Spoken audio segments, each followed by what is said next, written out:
ಕೊನೆಗೂ ರಾಜ ಹುಲಿಗೆ big relief ನೀಡಿದ high court. POCSO ಕೇಸ್ನಿಂದ ಬಿಎಸ್ವೈಗೆ ಮುಕ್ತಿ ಸಿಕ್ತ.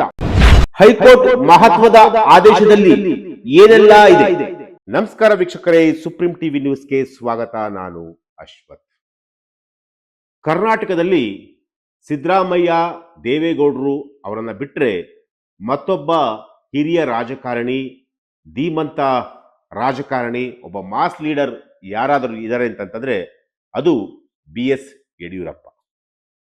BS ಯಡಿಯೂರಪ್ಪ ಈಗಾಗಲೇ ನಿಮಗೆ ಗೊತ್ತಿರುವಂತೆ ಅವರೊಬ್ಬರು ಸ್ಟ್ರಾಂಗ್ ಪರ್ಸನ್.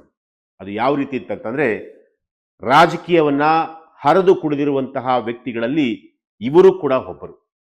ಬಿಜೆಪಿ ಪಕ್ಷವನ್ನ ತಳಮಟ್ಟದಿಂದ ಸೈಕಲ್ನಲ್ಲಿ ಇಡೀ ಕರ್ನಾಟಕವನ್ನೇ ಸುತ್ತಿ ಕಟ್ಟಿ ಬೆಳೆಸಿದಂತಹ ಕೀರ್ತಿ BS ಯಡಿಯೂರಪ್ಪ ಅವರಿಗೆ ಸಲ್ಲುತ್ತೆ. ಇವತ್ತು ಕೂಡ ಯಡಿಯೂರಪ್ಪ ಅವರು ಒಬ್ಬ ಮಾಸ್ ಲೀಡರ್, ಒಬ್ಬ ಲೆಜೆಂಡರ್. ಯಾಕೆಂತಂದ್ರೆ ಕರ್ನಾಟಕದ ರಾಜಕಾರಣಗಳಲ್ಲಿ ಅದೆಷ್ಟೋ ಜನ ಲೆಜೆಂಡರ್ಗಳಿದ್ದಾರೆ. ಅವರಲ್ಲಿ ಯಡಿಯೂರಪ್ಪ ಕೂಡ ಒಬ್ಬರು. ಯಡಿಯೂರಪ್ಪ ಅವ್ರ ಬಗ್ಗೆ ನಾನು ಯಾಕೆ ಇವತ್ತ ಇಷ್ಟು ಮಾತುಗಳನ್ನ ಹೇಳ್ತಾ ಇದ್ದೀನಿ ಅಂತಂತಂದ್ರೆ, ಯಡಿಯೂರಪ್ಪ ಅವರು ಮಾಡಿದ್ದು ಒಂದೇ ಒಂದು ಸಣ್ಣ ತಪ್ಪು. ಆ ಒಂದು ಸಣ್ಣ ತಪ್ಪಿನಿಂದ ಇವತ್ತಿಗೂ ಕೂಡ ಅವರು ಎಷ್ಟೇ ಹುಮ್ಮಸ್ಸು, ಎಷ್ಟೇ ಆಕ್ಟಿವ್ ಆಗಿದ್ರು ಕೂಡ ಹೊರಗಡೆ ಬರಲಿಕ್ಕೆ ಆಗ್ತಾ ಇಲ್ಲ. ಎಲ್ಲೋ ಒಂದ್ ಕಡೆ ಆ ಒಂದು ಸಣ್ಣ ತಪ್ಪು ಅವ್ರನ್ನ ಕಾಡ್ತಾ ಇದೆ. ಏನಪ್ಪ ಆ ಸಣ್ಣ ತಪ್ಪು, ಏನ್ ಮಾಡ್ಕೊಂಡ್ಬಿಟ್ರು? ಆ ವಿಚಾರ ಇಡೀ ರಾಜ್ಯದ ಜನರಿಗೂ ಕೂಡ ಗೊತ್ತಿರುವಂತಹದ್ದೇ. ಯಾವ ಕೇಸಲ್ಲಿ ಅವರು ಸಿಗಾಕೊಂಡು ಅವರು ಸಂಕಷ್ಟವನ್ನು ಅನುಭವಿಸ್ತಿದ್ದಾರೆ, ಅದೆಲ್ಲವೂ ಕೂಡ ಇಡೀ ರಾಜ್ಯದ ಜನರಿಗೆ ಗೊತ್ತಿರುವಂತಹದ್ದೇ. ಈಗ ಆ ಒಂದು ಕೇಸ್ಗೆ ಸಂಬಂಧಪಟ್ಟಂತೆ ಹೈಕೋರ್ಟ್ ಒಂದು ಬಿಗ್ ರಿಲೀಫ್ ಅನ್ನ ನೀಡಿದೆ. ಎಸ್, ಆ ಕೇಸು ಬೇರೆ ಯಾವುದೂ ಅಲ್ಲ, ಪೋಕ್ಸೋ ಕೇಸ್. 17 ವರ್ಷದ ಬಾಲಕಿಯ ಮೇಲೆ ಲೈಂಗಿಕವಾಗಿ ಕಿರುಕುಳ ಕೊಟ್ಟಂತಹ ಒಂದು ಪೋಕ್ಸೋ ಕೇಸ್ ಏನಿದೆಯಲ್ಲ, ಆ ಒಂದು ಕೇಸ್ಗೆ ಇವತ್ತು ಹೈಕೋರ್ಟ್ ಒಂದು ಬಿಗ್ ರಿಲೀಫ್ ಅನ್ನ ಕೊಟ್ಟಿದೆ. ಏನಂತ ಬಿಗ್ ರಿಲೀಫ್ ಕೊಟ್ಟಿದೆ ಅಂದ್ರೆ, ಆ ಕೇಸ್ ಕಂಪ್ಲೀಟ್ ಆಗಿ ಕ್ಲೋಸ್ ಆಗ್ಬಿಡ್ತಾ? ಏನಾಗಿದೆ? ಹೈಕೋರ್ಟಲ್ಲಿ ನಡೆದಂತಹ ಒಂದು ವಾದ ವಿವಾದ ಅದೆಲ್ಲವನ್ನು ಆಲಿಸಿದಂತಹ ಕೋರ್ಟ್ನ ನ್ಯಾಯಾಧೀಶರು ಏನು ಯಡಿಯೂರಪ್ಪ ಅವರಿಗೆ ರಿಲೀಫ್ ಅನ್ನ ಕೊಟ್ಟಿದ್ದಾರೆ? ಎಸ್, ಆ ವಿಚಾರಕ್ಕೆ ನಾನು ಬಂದ್ಬಿಡ್ತೀನಿ. ಅದಕ್ಕಿಂತ ಮುಂಚಿತವಾಗಿ ಆ ಒಂದು ಪ್ರಕರಣ ಯಾವಾಗ ಆಯ್ತು, ಏನಾಯ್ತು, ಹೆಂಗಾಯ್ತು ಅದನ್ನ ಸಂಕ್ಷಿಪ್ತವಾಗಿ ಹೇಳ್ಬಿಡ್ತೀನಿ. 2024ರಲ್ಲಿ ನಡೆದಂತಹ ಒಂದು ಘಟನೆ. ಅದು 17 ವರ್ಷದ ಮಗಳ ಮೇಲೆ ಲೈಂಗಿಕವಾಗಿ ಕಿರುಕುಳ ಕೊಟ್ಟಿದ್ದಾರೆ ಅಂತೇಳಿ ಸಂತ್ರಸ್ತ ಮಗಳ ತಾಯಿ ಯಡಿಯೂರಪ್ಪ ಅವರ ಮೇಲೆ ದೊಡ್ಡ ಮಟ್ಟದಲ್ಲಿ ಅಲಿಗೇಷನ್ ಮಾಡಿದ್ರು. ಆ ವಿಡಿಯೋ ಕೂಡ ವೈರಲ್ ಆಗಿತ್ತು. ಅದಾದ ನಂತರ ಸದಾಶಿವನಗರ ಪೊಲೀಸ್ ಸ್ಟೇಷನ್ಗೆ ಹೋಗಿ 2024 ಅಂದ್ರೆ 14ನೇ ತಾರೀಕು 2024ರಲ್ಲಿ ಆ ಸಂತ್ರಸ್ತ ಮಹಿಳೆ ದೂರನ್ನು ಕೊಡ್ತಾರೆ. ಈ ತರ ಯಡಿಯೂರಪ್ಪನವರು ನನ್ನ ಮಗಳ ಮೇಲೆ ಲೈಂಗಿಕವಾಗಿ ಕಿರುಕುಳ ಕೊಟ್ಟಿದ್ದಾರೆ, ಸೊ ಕ್ರಮ ತಗೊಳ್ಳಿ ಅಂತೇಳಿ ಒಂದು ದೂರನ್ನು ಕೊಡ್ತಾರೆ. ಆ ಒಂದು ಪ್ರಕರಣ ತುಂಬಾ ಗಂಭೀರವಾದಂತಹ ಪ್ರಕರಣ. ಯಾಕೆಂತಂದ್ರೆ ಯಡಿಯೂರಪ್ಪ ಅವರ ಮೇಲೆ ಈ ರೀತಿಯಾದಂತಹ ಒಂದು ಆರೋಪ ಬಂದಿದೆ ಅಂತಂತಂದ್ರೆ ಇದರ ಸತ್ಯಾಸತ್ಯತೆ ಏನಿರಬಹುದು ಅಂತಂತ ಹೇಳಿ ಸರ್ಕಾರ ಅದನ್ನ ತುಂಬಾ ಗಂಭೀರವಾಗಿ ತೆಗೆದುಕೊಳ್ಳುತ್ತೆ. ಸಿದ್ದರಾಮಯ್ಯರ ಸರ್ಕಾರ ತಕ್ಷಣ ಏನ್ ಮಾಡ್ತಾರೆ, ಆ ಒಂದು ಪ್ರಕರಣವನ್ನ CIDಗೆ ಹಸ್ತಾಂತರ ಮಾಡ್ತಾರೆ. CID ಅವರು ತನಿಖೆಯನ್ನು ಕೂಡ ಮಾಡ್ತಾರೆ. ತನಿಖೆಯನ್ನು ಮಾಡಿದಂತಹ ಸಂದರ್ಭದಲ್ಲಿ ಒಂದಷ್ಟು ಸಾಕ್ಷಿಗಳನ್ನು ಕೂಡ ಕಲೆ ಹಾಕುವಂತಹ ಒಂದು ಕೆಲಸವನ್ನ ಅಧಿಕಾರಿಗಳು ಮಾಡ್ತಾರೆ. ಅದಾದ ನಂತರ ಒಂದು ಚಾರ್ಜ್ ಶೀಟ್ ಅನ್ನ ಕೋರ್ಟ್ಗೆ ಸಲ್ಲಿಕೆ ಮಾಡ್ತಾರೆ. ಚಾರ್ಜ್ ಶೀಟ್ ಸಲ್ಲಿಕೆ ಮಾಡಿದಾದ್ಮೇಲೆ ಯಡಿಯೂರಪ್ಪ ಅವರು ಇದರಲ್ಲಿ ದೋಷಿ ಅಂತಂತೇಳಿ ಗೊತ್ತಾಗುತ್ತೆ, ಅಂದ್ರೆ ತಪ್ಪು ಮಾಡಿದ್ದಾರೆ ಅಂತೇಳಿ ಗೊತ್ತಾಗುತ್ತೆ. ಅದಾದ ನಂತರ ಕೋರ್ಟ್ ಕೂಡ ಅವ್ರನ್ನ ಅಂದ್ರೆ ಈ ಒಂದು ಪ್ರಕರಣ ನಡೆಯುವಂತಹ ಸಂದರ್ಭದಲ್ಲಿ ಅವ್ರಿಗೆ ಒಂದಷ್ಟು ಹೆಲ್ತ್ ಇಶ್ಯೂಸ್ ಆಗುತ್ತೆ ಯಡಿಯೂರಪ್ಪ ಅವರಿಗೆ. ಅದಾದ ನಂತರ ತಕ್ಷಣ ಅವ್ರಿಗೆ ಒಂದು ಜಾಮೀನನ್ನು ಕೂಡ ಕೊಡ್ತಾರೆ. ಜಾಮೀನನ್ನ ಕೊಡುವಂತಹ ಸಂದರ್ಭದಲ್ಲಿ ಒಂದಷ್ಟು ಕಂಡೀಷನ್ಸ್ ಕೂಡ ಹಾಕ್ತಾರೆ.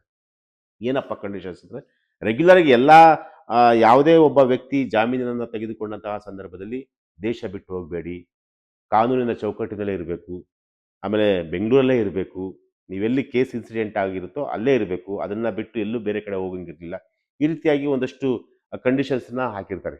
ಸೊ ಕಂಡೀಷನ್ಸ್ ಹಾಕಿ ಜಾಮೀನನ್ನ ಮಂಜೂರು ಮಾಡಿರ್ತಾರೆ. ಸೊ ಅದೇ ರೀತಿ ಯಡಿಯೂರಪ್ಪರಿಗೂ ಕೂಡ ಒಂದಷ್ಟು ಕಂಡೀಷನ್ಸ್ನ ಹಾಕಿ ಈಗ ಜಾಮೀನನ್ನ ಮಂಜೂರು ಮಾಡಿದ್ರು ಆ ಒಂದು ಪೋಕ್ಸೋ ಕೇಸಲ್ಲಿ. ಆದರೆ ಈಗ ರಾಜಾ ಹುಲಿಗೆ ಕಂಪ್ಲೀಟ್ ಆಗಿ ಒಂದು ರಿಲೀಫ್ ನೀಡಿದೆ. ಅದು ಯಾವ ರೀತಿ ಅಂತಂತಂದ್ರೆ, ನೀವು ಇಡೀ ದೇಶದಾದ್ಯಂತ ಸಂಚಾರ ಮಾಡಲು ನಿಮಗೆ ಅವಕಾಶ ಇದೆ ಅಂತ ಹೇಳಿ ಈಗ ಹೈಕೋರ್ಟ್ ಈಗ ಅವ್ರಿಗೆ ರಿಲೀಫ್ ನೀಡಿರುವಂಥದ್ದು. ಅಂದರೆ ಕೆಲವೊಂದು ಕಂಡೀಷನ್ಸನ್ನು ಏನೆಲ್ಲ ಹಾಕಿತ್ತಲ್ಲ, ಆ ಕಂಡೀಷನ್ಸನ್ನು ಕಂಪ್ಲೀಟ್ ಆಗಿ ನೀವು ಅದನ್ನು ಈಗ ಸಡಿಲು ಮಾಡಿರುವಂಥದ್ದು ಹೈಕೋರ್ಟ್. ಸೊ ಹಾಗಾಗಿ ಎಲ್ಲೋ ಒಂದು ಕಡೆ ರಾಜಾ ಹುಲಿ ಈಗ ಕಂಪ್ಲೀಟ್ ಆಗಿ ಸೇಫ್ ಆಗಿದ್ದಾರೆ. ಅಂದರೆ ಅವರು ಮತ್ತೆ ಈಗ ಕರ್ನಾಟಕದಲ್ಲಿ 2028ರ ಚುನಾವಣೆಯಲ್ಲಿ ತಮ್ಮ ಮಗನನ್ನ ಸಿ ಎಂ ಮಾಡಬೇಕು ಅಂತೇಳಿ ಬಹಳ ಕನಸನ್ನು ಕೂಡ ಇಟ್ಕೊಂಡಿರುವಂಥದ್ದು. ಯಾಕೆಂದರೆ ವಿಜಯೇಂದ್ರವರು ಕೂಡ ಒಬ್ಬ ಮಾಸ್ ಲೀಡರ್ ಆಗಿದ್ದಾರೆ. ಸೊ ಅವ್ರನ್ನ ಸಿ ಎಂ ಮಾಡಬೇಕು ಅಂತೇಳಿ ಈಗ ಯಡಿಯೂರಪ್ಪರ ಕನಸು ಕೂಡ ಆಗಿರುವಂಥದ್ದು. ಸೊ 2028ರ ಒಳಗಡೆ ಈ ಕೇಸು ಒಂದು ತಾರ್ಕಿಕ ಹಂತಕ್ಕೆ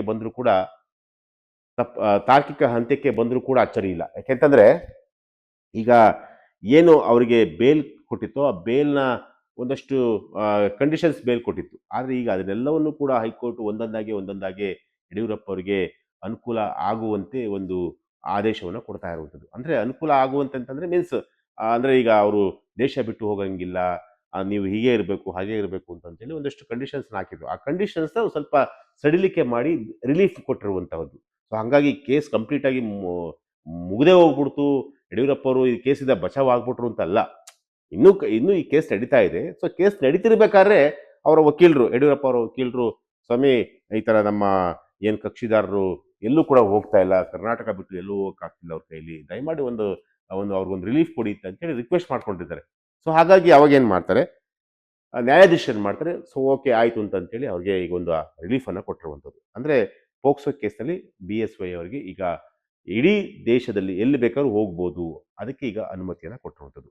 ಸೊ ಈಗ ಮುಂದೆ ಏನು ಮಾಡ್ಬೋದು ಈ ಪ್ರಕರಣದಲ್ಲಿ, ಇದು ಬಹಳ ಮುಖ್ಯ. ಕಂಪ್ಲೀಟಾಗಿ ಈ ಕೇಸ್ ಕ್ಲೋಸ್ ಆಗಿಬಿಡುತ್ತಾ, ಸಾಕ್ಷಿಗಳನ್ನು ಅಧಿಕಾರಿಗಳು ಯಾವ ರೀತಿಯಾಗಿ ಕಲೆಕ್ಟ್ ಮಾಡಿರ್ತಾರೋ ಅದರ ಆಧಾರದ ಮೇಲೆ ಈ ಕೇಸ್ ನಿಂತಿರುವಂಥದ್ದು.